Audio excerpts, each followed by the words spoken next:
New York Turnamen tahun 1924, Richard Reti sebagai putih berhadapan dengan Efim Bogoljubov. Richard Reti mulai permainan dengan kuda ke F3, Reti opening, kuda hitam F6, pion C4, pion E6, pion putih G3, pion D5, gajah G2, dan setelah gajah hitam ke D6, kedua belah pihak rokade pendek. Richard Reti selanjutnya mendorong pion ke B3, benteng hitam E8, gajah putih ke B2, kuda B hitam ke D7, pion D4, pion hitam C6, kuda B putih D2, kemudian Efim Bogoljubov menempatkan kuda ke E4. Richard Reti tak mentolerir manuver kuda ini dan langsung melangkahkan kuda makan kuda di E4. Pion hitam makan kuda, kuda putih ke E5. Jika sekarang Bogoljubov menjawab dengan kuda makan kuda, maka tentu saja pion putih makan kuda menyerang gajah, dan setelah gajah melarikan diri, contohnya ke F8, gajah putih makan pion. Tentu saja posisi putih jauh lebih unggul. Pada game aslinya, setelah manuver kuda putih ke E5, Efim Bogoljubov merespon dengan memproteksi pion di E4 dengan langkah pion ke F5. Reti kemudian mendorong pion ke F3, pion makan pion, gajah makan pion. Menteri hitam ke C7 menambah serangan pada kuda di E5. Reti menjawab dengan kuda makan kuda, dan setelah hitam merespon dengan gajah makan kuda, Reti langsung mendorong pion ke E4, pion hitam E5,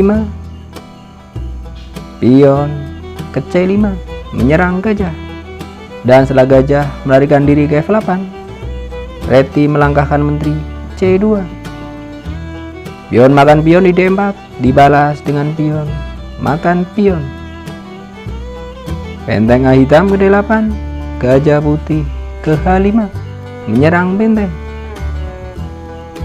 benteng bergerak ke E5, gajah makan pion lagi-lagi menyerang benteng.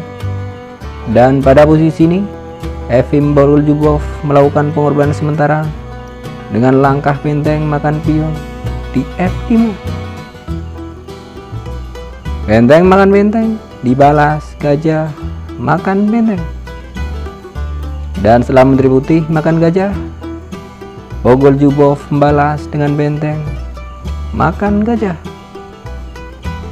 Pada titik ini, secara komposisi kedua belah pihak relatif seimbang, namun secara posisi putih jelas lebih superior.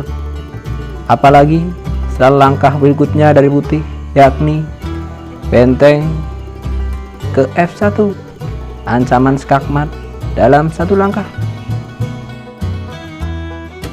Efim Bogoljubov mencoba bertahan dengan menarik benteng ke D8, tapi kemudian Richard Reti terus menyerang, gajah ke F7, skak, dan setelah raja hitam menghindari skak ke H8, Richard Reti membuat manuver powerful yang langsung membuat Bogoljubov KO. Jika kawan-kawan ingin, silahkan pause video ini dan temukanlah langkah selanjutnya dari putih.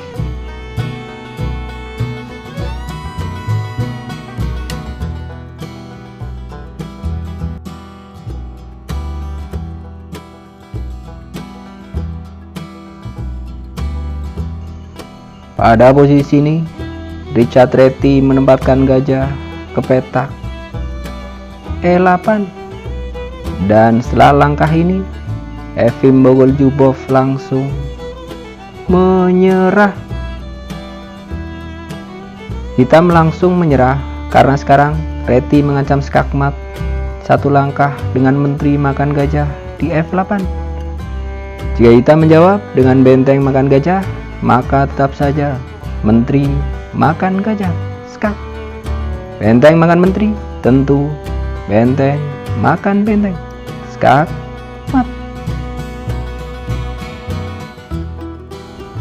Atau bagaimana jika setelah langkah gajah ke-8, Efim Bogol Juboh bertahan dengan mencegah skakmat di baris 8 dengan mendorong pion ke H6, maka tetap saja menteri makan gajah. Skak. Raja hanya bisa ke H7, akan berhadapan dengan gajah putih ke G6, kembali skak. Raja makan gajah, tentu saja menteri F5. Skak. Mat.